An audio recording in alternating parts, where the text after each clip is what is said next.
I'm going to translate that into food too. If you think about milk is about 1 gram of protein per ounce. And if they're drinking 2 cups of milk, you are meeting all of your protein needs. Okay, really amazing. Their carbohydrate needs are actually about 130 grams a day. So literally 10 times the amount of carbs to fat. Okay, 10 to 1. Welcome to the Lunchbox Reformation with Dr. Liz. This podcast is for folks who are craving better nutrition for their kids, but are tired of the whiplash of nutrition claims and diet culture influence. You're reading labels, paying attention to ingredients, but you still doubt yourself, and for good reason. Food goes deep, and often we fear making costly mistakes that as parents we hope to prevent. If you're ready to explore the ins and outs of your child's actual nutrition needs and nourish the whole child from the inside out, hang with me, Dr. Liz Daniels. I'm a board-certified pediatrician plus registered dietitian, and we're going to dig deep into real-deal nutrition science, honest talk about barriers to health, and real stories that I help address. So let's dig in. Hey guys, thanks so much for joining me today on the Lunchbox Reformation. I am excited to talk about today's podcast. You guys, I've actually written this podcast like probably 4 different times, re-recorded it, gone back and edited it, and I have so much to say about it. It's going to be really hard for me to simplify this down into a single podcast. So there may be some addendums and adjustments along the way because I just have so many feelings about this one particular topic. And it is the crown jewel of the current nutrition world, protein. Okay, so I am going to talk today about protein needs in toddlers all the way up through about 8. I'm going to talk about what they actually need, what gets in the way, what our common missteps are in understanding kids' nutrition needs. And I'm going to really be, also talking about certain eating patterns. I'm going to give you a sample menu of a child in my clinic and sort of what I hear the parents say. And how can we actually make that a little bit better? And you know what, guys? The answer is probably going to surprise you. So I want you to listen through to the end and just make sure that you get this concept because it's one that I talk about every single day. And guess what? Sometimes I end up talking about it even like multiple times with the same family because one time it just doesn't sink in all the way. And if this ends up being a podcast you have to listen to a couple of times, so be it. And I think it's really important. So I hope that it leaves you encouraged. I hope that it leaves you feeling a breath of fresh air and like you can compare yourself to, somebody else or to what Picture Perfect thinks, you think is picture perfect a little bit less. So without further ado, let's dive in. All right. So part of what made me want to even start all of these conversations and start this podcast is that I noticed I was having the same concerns being raised over and over and over at visits with families. So I'd hear this at the 1-year-old visit, at the 2-year-old visit, at the 3 and the 4, all the way up until kids were really like middle school age from parents on a daily basis. And if you think about this, like it took me, I think, too long to finally say, yeah, I've got to just address this because it's such a repeated conversation. And the issue here isn't that parents are the problem. The issue is that our messaging is so loud right now about protein that it gets really confusing because it's all about adults. And I want to dive into what it is that kids actually need because this is really unique. Now, I'm going to kind of go backward a little bit and just give a little bit of reference to why even the conversation is so loud about protein. When I was training as a registered dietitian 20 years ago, at the time, our calculations that we would use to calculate a sample diet for somebody, and this is general population, would be, we have like certain metrics for how many grams per kilogram of body weight for carbs, fat, protein, depending on your age, depending on what's going on medically with you. And generally, it was 0.8 grams per kilogram of body weight per day was needed for protein needs. In order to meet your protein needs, that was the goal. And then we had this like huge obesity epidemic that began an overlapping time. Over time, study after study was starting to analyze, a lot of comparative data between, is a calorie really just a calorie? Are there keys that we can sort of hack in this, metric of satiety signaling? And are there certain nutritional parameters that we can see that will trigger weight loss or impact rates of obesity with adjusting the macronutrient profile, whether that's low carb or low fat or high carb versus low carb or high protein versus low protein? Right? There's a ton of studies that were going on all during this time that I was in training. And a lot of our observational studies would look back and say, okay, in total, like we know that obesity risks seem to be impacted by certain diets, like, for example, the Mediterranean diet. And then you look closely at the Mediterranean diet, and it tends to have a little bit higher protein, but in general, it's relatively moderate fat. But the sources of those things were a little different from the Western diet. And I think the takeaway is that in general, the Western diet is just over calorie. And yes, it has a lot of ultra processed foods, but the ultra processed foods tend to impact satiety signaling. And so then I'm really, really oversimplifying this, you guys. But then the next kind of through line that seemed to be really popular and substantiated both in animal and adult literature was that potentially a higher protein diet could impact satiety or fullness. And then that enters part of this diet craze of like, gosh, we've got to get high protein, high protein, high protein, because it really impacts our fullness. And that is kind of the primary goal. Plus, if you have a higher protein diet and you sort of shift the macronutrient profile, you will naturally decrease the ratio of carbs. Because if you're keeping total calories the same and you turn the dial up on protein, then you naturally will turn the dial down on the easiest lever, which is carbohydrates. And then a lot of our food products are shifted to mirror that. They're all just trends. And the only reason food companies, which I don't think are evil, by the way, they are literally trying to sell their products. And what are they going to sell? Well, whatever you want to buy. So it's this like circle here that if we're going to be focused on protein, then that's what the manufacturers are going to produce. And then therefore that's what you are going to purchase. And so it's this cycle that sort of repeats it. I'm going into a little bit of a rabbit hole here, but really what I want to summarize is that our culture in the last 20 years has been making this very consistent creep towards being protein-centric as a method to address satiety and obesity signaling. And it's not the only way to do this, but it's really an easier way if our foods come packed with protein in them. So if we can be really protein-centric, then it kind of gives this easier way out than simply just saying lower your calories. And that is a common misconception. So that I think a lot of people take is that if I eat high protein, then it's going to be lower calorie or it's going to be healthier for me. And so it just gets a little bit complicated here. But as a result, I think a lot of parents also really want to set their kids up for success. I mean, don't we all? Like, that's what we want, is we want for our kids to be able to eat food freely without feeling like they're making really unhealthy choices as adults, or that they're hurting their bodies because of what they prefer to eat, or, that they're carrying this guilt and shame about their food choices or their body. We don't want our kids to experience the struggle that we have over food. But I have some really bad news. I'm sorry, but I think they probably will no matter what we do, because we live in a world where access to food is pretty good. Like most people have a lot of it. Trouble finding always the healthiest options, but we're not in a shortage of access most of the time.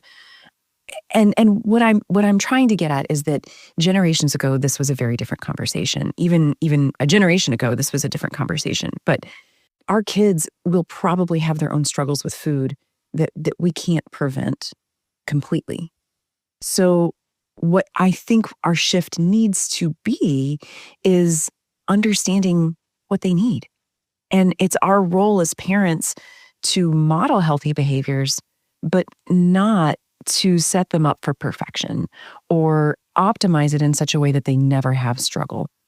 I think that is setting us as parents up for too much pressure that is not really attainable.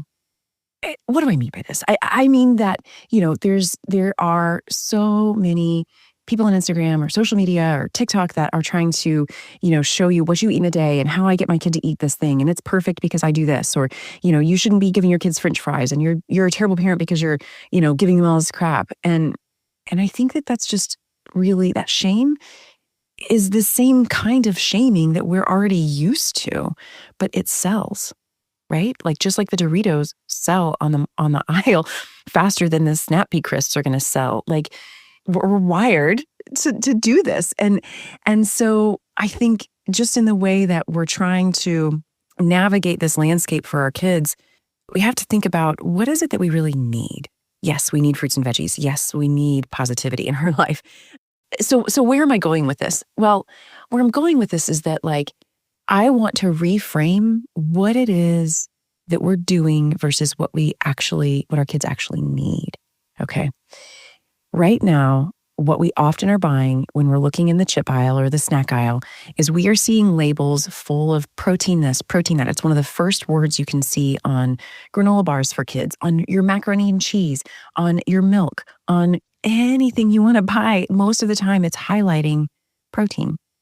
And I don't think that that's inherently wrong, but I think that it almost reinforces this pattern, especially when the label has green on it. I'm picking on specifically like the Kroger line has a line of, Simple Truth Foods. It's all protein and everything has green labeling on it.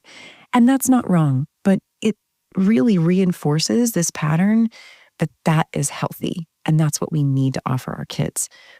Because I think the messaging comes down to, well, then our kid will be full if they have more protein. If they get protein, then they're going to be focused. They won't be as moody. They won't fall behind in school. They won't have a meltdown in the middle of the store because they're not actually hungry. I think people confuse kids having normal behavior with, well, it's just their blood sugar got low. I don't think so. Just stick with me, okay? The protein that you give your kid isn't going to change their behavior. If your kid is not being adequately nourished, yes, that's important.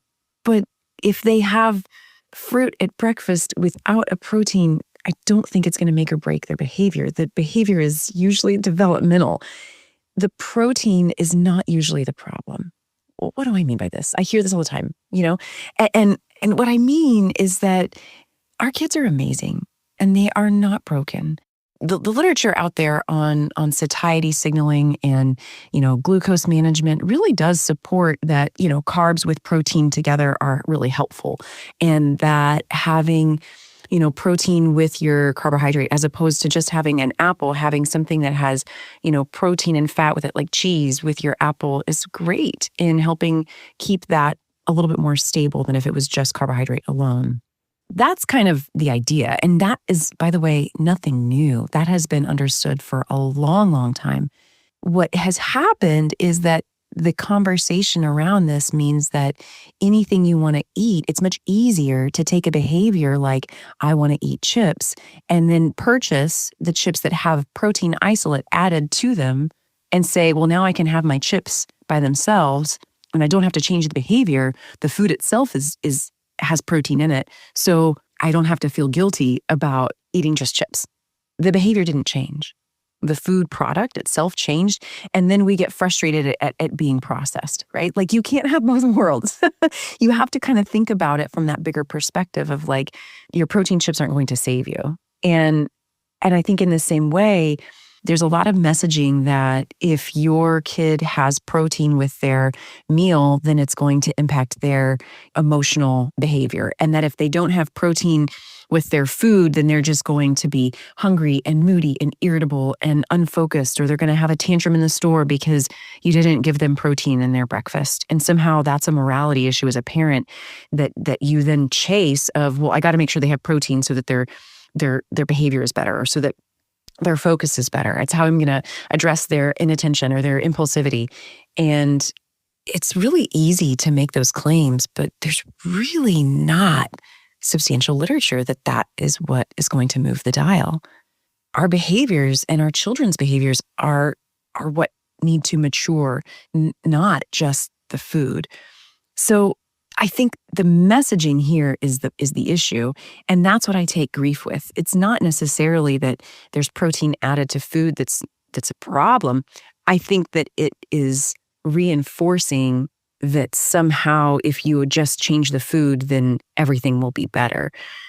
And it's the behaviors that really shift those things. So I think right now in our very high protein, low carb, parental, nutrition culture, it implies that as long as you get protein in your diet, you're going to be able to lose weight or you're going to be able to feel full for longer. But that doesn't necessarily lower total calories, which is actually how you lose weight or actually how you maintain your weight maintenance that you need. And so I have a lot of feelings about this because I think that the messaging does the same kind of good food, bad food conversation that we actually want to avoid with our kids. So many parents really want to set their kids up for success and they want their kids to do really well when it comes to eating healthy. And I think by and large, actually, a lot of families are doing better with feeding their kids now than what they got as nutrition growing up. And a lot of that has to do with education. Some of it has to do with food actually improving in some areas. I also think that our intention is really poured into it because we also as parents were most of us products of diet culture. And we very much want to reject that and don't want that for our kids. And I applaud that. But I just want to kind of look at the fallacy here of focusing on protein being the only solution, when in reality, I think the real solution is taking a step back, observing what our kids are doing really well, and setting up the environment for them to be successful. Let's look a little bit deeper into what a kid actually needs. Okay, so I'm going to break this down into age groups, okay? So in a toddler, 1 to 2, they actually need 1.1 grams per kilogram per day. You and I, as adults, our current literature says 0.8 grams per kilogram a day. Most of us are eating what the newer culture is saying, and some of the literature is really supportive of for weight maintenance is saying closer to, 1.6 to 2 grams per kilogram a day. Okay, so way more. But when you look at this in kids, they're so much lower. So about half, okay? Like they're doing really well with just this. That translates to, in a 1 to 2-year-old, 1.1 grams per kilogram a day based on their current weight for a 1 to 2-year-old really translates to about actually 13 to 15 grams of protein a day. That's it. I'm going to translate that into food too. If you think about milk is about 1 gram of protein per ounce. And if they're drinking 2 cups of milk, you are meeting all of your protein needs. Okay, really amazing. Now, we're going to go to a 2 to 3-year-old. 2 to 3-year-old, their protein needs actually come down just a smidge, 1.05 grams per kilogram per day. And based on their weight and growth, their growth actually slows down in that age group. They only need about 15 to 18 grams a day. Really impressive. Guess what? Not that much different. And guess what would meet their protein needs for a day? You guessed it, 2 cups of milk. Okay, 4 to 8-year-olds, they need about 0.95 grams per kilo per day. Now, that translates, because they've accelerated in their growth a little bit, that is a little bit wider range, and that depends on their size, and that's going to be somewhere between 20 to 35 grams of protein a day. Most of those needs, if they're still drinking milk, at 4 to 8 years old, most of their needs are going to be met still with 2 cups of milk a day. So what I'm trying to get at here is that their protein needs as a kid is achieved with a lot less effort than our protein needs are if you're eating in this protein-centric world. And in contrast, I just want to talk a little bit about growth because the protein gets all the attention, but kids really don't grow on protein. They need that for laying down tissue. But do you know what it means to be able to synthesize new proteins and synthesize new muscle tissue? Do you know what you actually need? You need a ton of carbs and you need fat. You need all of those things together. So let me just compare this a little bit, okay? Stick with me. I'm going to go through some math, but I really think this makes so much more sense when you see it all together. A toddler, if they need about 13 to 15 grams of protein a day, okay, 1 to 2-year-old, 13 to 15 grams, stay with me. Their carbohydrate needs, are actually about 130 grams a day. So literally 10 times the amount of carbs to fat. Okay, 10 to 1. That's their ratio that they really, really need. Okay, and you and I as adults right now, and again, in our kind of current model, it's closer to 1 to 1 that we are trying to get. Okay, so kids genuinely need a crap ton more carbs than we do. Like they genuinely need that for growth, for tissue development, for energy, for body temperature, for, all of the metabolism, for all of this brain development. Your brain needs so much glucose. It does. It genuinely does. And putting a toddler on a low carb diet is not good for them. Okay. Now, the other part of this is as thinking about fat. So it's about 1 to 2. So for every 1 gram of protein, they need 2 grams of fat, about 30, 35 grams of fat per day. Now, ideally, this fat is going to be actually in some polyunsaturated fatty acids. Please don't give your babies sticks of butter. More on that another day, but it is just really valuable to recognize that their growth and development needs cause their macronutrient profile to be very different than yours and mine. I'm going to say that again. About 13 to 15 grams of protein for a toddler, about 130 grams of carbs, and about 30 grams of fat. You and I as adults are going to be looking at something wildly different, meaning they need, for most of us, somewhere around the same amount of carbs as you and I do. Yeah, but drastically less protein. Okay, so let's go on to preschoolers. Now this shifts a little bit. And as I mentioned before, preschoolers need somewhere around that 1 gram per kilogram of body weight, and they're going to need about 15 to 18 grams of protein a day. Their carbohydrate needs are going to be pretty similar, and the fat is pretty similar. Their carb needs come down just a smidge, about 8 to 10 times more carbs than protein. Okay. And then as you get a little bit older in that early childhood range, this one is actually going to be pretty similar. So kids that are 4 to 8 are going to be doing about 20 grams of protein a day, and they need really about 200 grams of, 160 to about 200 grams of carbs a day. And their fat needs actually are pretty high too, somewhere around 40, 45. So your ratio is still going to be there. So like protein to carb is still pretty close to that 1 gram of protein to 10 grams of carbohydrate. And then your protein to fat needs are going to be about 1 to 2. So protein is 1 gram, fat 2. So when you are looking at a label, okay, and you're looking at, for example, a cereal or granola bar, and you kind of just do some quick math, I tend to encourage families to think about this in the standpoint that we actually do want these higher carbohydrate ratios than protein and fat. So in total, I think the message here is that our kids really need a lot more carb and fat to grow than we give them credit for. We think that they're these fragile beings that if they don't have protein with every meal, it's just going to be tragedy. And I don't think that that's true. I think that they're actually much better at glucose regulation and protein signaling and synthesis than you and I are. And they really aren't fragile. Now, is it ideal to offer both of those? Absolutely. So if I'm building a plate for a toddler, I am going to be putting carbs, protein, and fat on their plate. I'm never going to just offer one thing unless I don't have any other options. We're out and about but in total, if I'm making their plate, what I am responsible for as the parent is building the plate with the right ratio, offering it to the child, taking a step back and observing what they do and noticing. So let me walk you through that. If I'm going to build a plate for a toddler, I'm going to put things on there that are going to have all of that. So maybe that looks like in toddlers, often they want, things sort of segmented on their plates. Maybe that looks like a little bit of toast with some peanut butter or some hummus spread on it.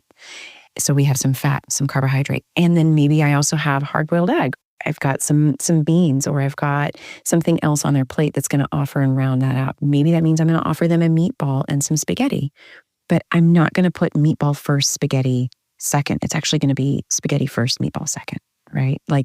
I think that the takeaway here is that our kids really need so much more balance in terms of carbohydrate and protein together than just protein-centric foods. So I want to kind of explain this a little bit more in detail with an example because I think that kind of drives home this point. So I had a family who wanted to dive deeper into their kids' nutrition because they were really worried that their kids' pickiness was interfering with their ability to get protein. And we had learned that this kid over time was actually really struggling with some hunger signaling and satiety signaling. So there were some behaviors there that really needed some attention. But mom didn't even notice that because really the focus was just on, I'm just worried they're not getting enough protein. Okay. That was the through line. And so we took a little bit deeper look, and it was pretty amazing because when I looked back at it, I just want to walk you through the day, like a day in the life of this kid. Okay, so on this one particular day, they had some errands to run, so they were out a little bit. They started out the morning with like a Cliff Kid protein bar. They had a fruit cup. And then later that day, they ran by Chick-fil-A. They grabbed a small French fry. The kid only ate like half of those, had a yogurt tube as well, didn't want any of the chicken nuggets that were offered. Okay. Then later that day, they had some pasta, butter noodles, a piece of fruit, a small cookie, like a prepackaged small cookie, and then a package of goldfish and a package of applesauce, all like kind of throughout the day. And later again for dinner, the kid wanted pasta noodles and a half a container of blueberries, loves blueberries, ended up eating a banana and a sugar-free popsicle. In total, looking at that at first glance, I think most parents would be like, oh my gosh, where is the protein? They didn't eat the chicken nuggets. Oh my gosh. And they wouldn't eat any of the meatballs that I offered them at dinner time. And they didn't want anything else other than just the Cliff protein bar. That was the only source of protein that I saw in their whole day, according to the parent. And this isn't uncommon, okay? Now, when I actually analyze this is going to shock you. Okay.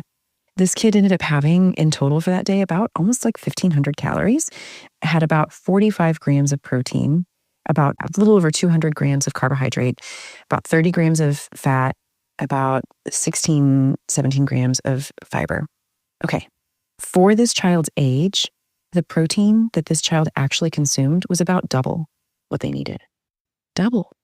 In total, I will say this child is on the older age, right? So a little bit bigger, not our 2-year-old, obviously. but it was really impressive because at first glance, hearing all those foods, you probably thought, yeah, I don't see the protein in there. I would be worried about this kid too.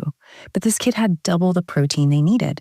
And the reason here is not because they had protein pasta. It's not because they had extra protein cookie or because there was some, protein isolate mixed in with their applesauce. Interestingly, it's because all of those things that we think about add up. So the goldfish, the noodles, even the things like the cookie and the French fries, the yogurt tube, of course the Cliff protein bar, all of those actually had protein in them. And it's much less, we kind of don't think about it because it's not the primary nutrient in that food, but it does add up in time. Now, how could we make that a little bit better? And what was that kid actually missing? Well, this day wasn't terribly uncommon for this kiddo. I tend to, I had tracked a couple other days in there, and the kid really loves blueberries. The kid really loves his pasta. And the take home here was actually that these were things that were going pretty well. Now, I'm going to analyze this a little bit more deeply, and I just want you to know that what we saw consistently is that the issue wasn't protein. It was actually vitamin D and calcium. This kid was quite low in vitamin D and calcium.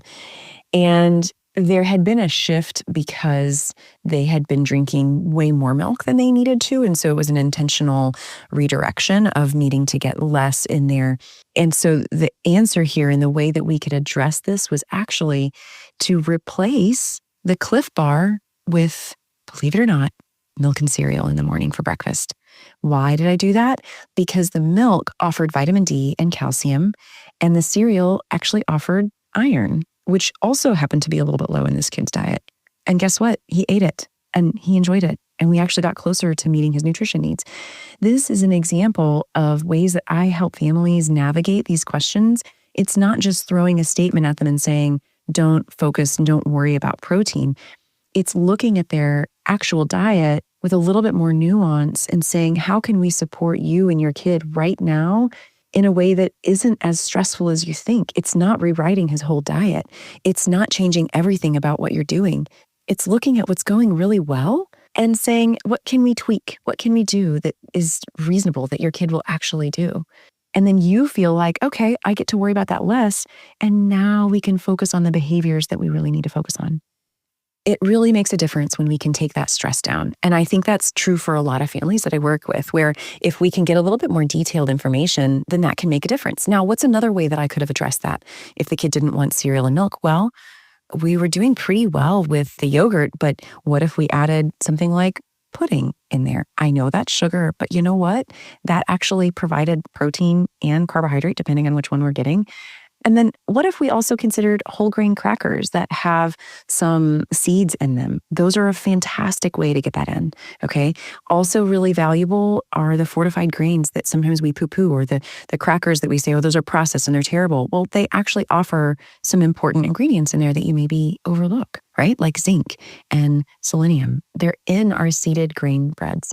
I also want to kind of go through another little example or scenario because I think it adds value to the conversation of saying, well, what else can we do instead of focusing on the protein? Well, it's not just the protein, it's actually the quality of the protein that makes a difference. And what I mean here is that not all protein is the same. And I think this is why parents care, right? Because you know that for you, you hear that a lot, that you want high quality protein, you want good protein.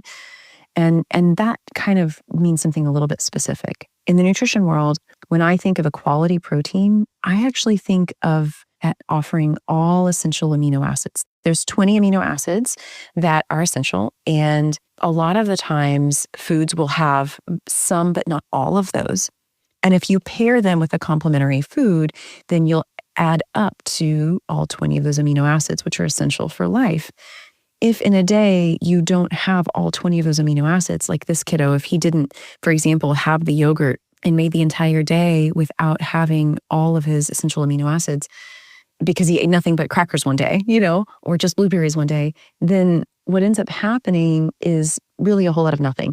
It's when it's chronic that you start to see some challenges there. So let me give you some examples. A quality protein that has all essential amino acids is essentially an animal source. So fish and meats, dairy products, eggs, those are going to have all essential 20 amino acids in there.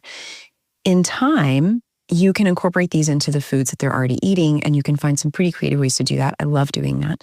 But the other alternative to that is the complementary ones. So like, for example, grains like rice and beans, or bread and legumes like peanut butter and bread, or like hummus and crackers, or tofu and veggies. These are really good complementary proteins that when together, they sum up all 20 amino acids and they are rather quality. So when our kids are eating pretty much crackers and they don't want to eat some of the other sources of protein that we think of as high quality proteins, it's still okay, especially if they're drinking milk, especially if they're getting our peanut butters or our beans or other components in there that are going to be in tandem with our grains. I think those are really important things to remember, because when I see a lot of kids who, parents will get worried, oh my gosh, we're not getting enough protein in our diet. When we sit down and look at it, most of the time, I actually see that they're getting an abundance of protein. And where we tend to need to adjust is often in the areas that really surprise parents, kind of like the milk and cereal example, how that would have been one way to make his diet a little bit healthier. And that's why I get so passionate about these conversations, because I think that a lot of parents feel like they're doing a bad job because their kid is doing what they're naturally, biologically driven to do, which is eat a bunch of carbs. And I just want to take that pressure off of you and help you realize that that isn't a failure on your part as a parent. That's not failure nutritionally for your kid. Your responsibility is offering the diversity, putting it out there in the pantry, putting it out there on the plate, modeling it yourself. And their responsibility is whether or not they're hungry, and if so, how much. Now, the follow-up to that is, well, what do you do when your kid doesn't eat any of those things? You love them and you celebrate what they ate. You notice what they didn't. and you keep it really low pressure. Easier said than done. I know. And I plan to do a lot more content around that conversation too, because the conversation around our food really, really matters.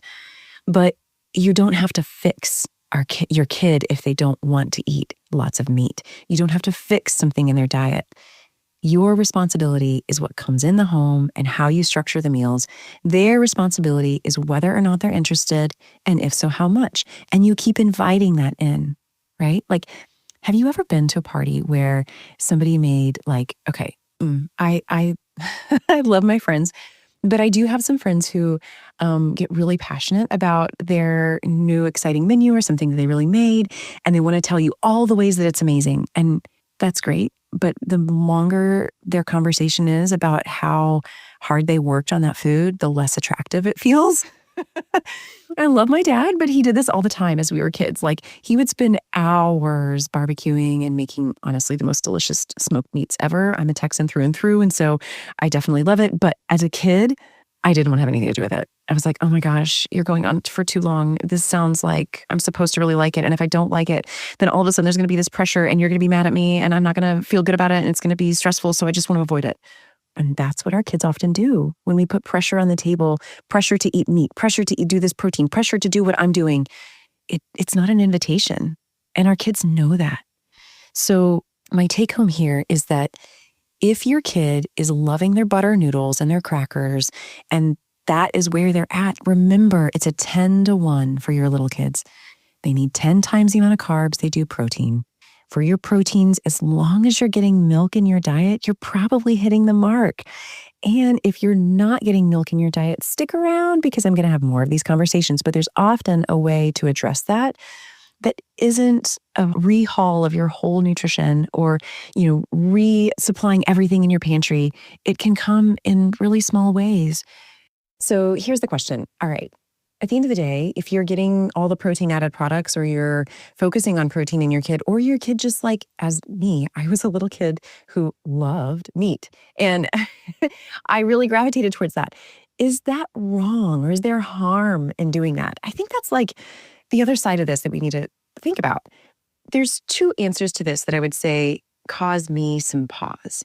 Number one, when you look at the nutrition label for, we'll take waffles, for example, regular, just plain frozen waffles, okay? And they often get a bad rap because, they're processed and that's just not good for you. Suddenly you look at a label that has protein on it, and I guarantee you, the majority of parents are going to think, that's healthier. I'll go with that option.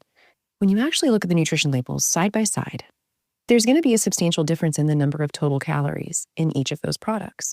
And at the end of the day, if kids are having a lot of those products and they eat that at the same volume that they would a traditional product, in total, there's definitely the risk that you end up with more calories at a greater nutrient balance than the kid actually needs for growth. Not all kids are built this way. Some really struggle with their satiety signaling. That's another podcast for another day. I can't wait to get into it. But this signaling for hunger and fullness is something that kids actually struggle with a lot earlier than a lot of parents maybe recognize. But that can be troublesome. And in other words, some kids just don't have a very good off switch. And if we're focusing on these products for them, there is a chance that they end up getting more nutrition than they need in general, and we're actually increasing the risk for obesity. That's one of my pauses. That's one of the things that makes me just not always feel like it's the best option, okay? If you're comparing frozen waffles standard to protein frozen waffles. Okay. Here's the other side of the coin. If your kid does have an off switch and they're like, gobble, gobble, gobble, I want to eat that, and then I'm all of a sudden done after 3 or 4 bites, potentially that's actually a better option for them. However, if they're in that spectrum where they're kind of limiting and it's hard to get them enough calories, and sometimes I do see this in toddlers where they are just so busy, so busy that they don't want to sit still to eat. They don't want to, be captured during that mealtime. They only want to have a bite and then move and a bite and then move. In some of those scenarios, you're actually shifting the macronutrient dial so much more towards protein that you are missing the opportunity for the carbohydrates that they need. For example, in some of the standard crackers and breads that a lot of toddlers really, really like, yes, they are processed. Is that what we need for all kids? No. Is it great to have whole grains? Yes. But some of those crackers, especially packaged foods that are convenient and easy to take on the go, they've all been fortified with B vitamins. They've been fortified with a lot of the other important nutrients like iron and things that our kids actually need.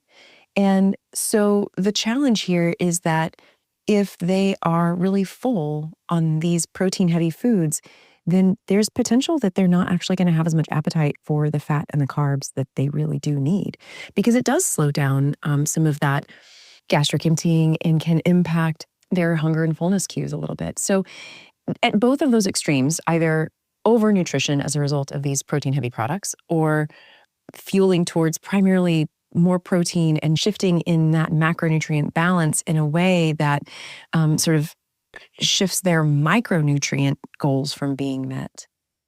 Because bear in mind that the alternatives, like the regular pastas, the regular things, a lot of those are going to be enriched with those micronutrients that you might actually need more of in those younger years. And so I like to be balanced as much as possible. And I think that the key here is knowing what situation your kids need best. And that's a little individual and unique.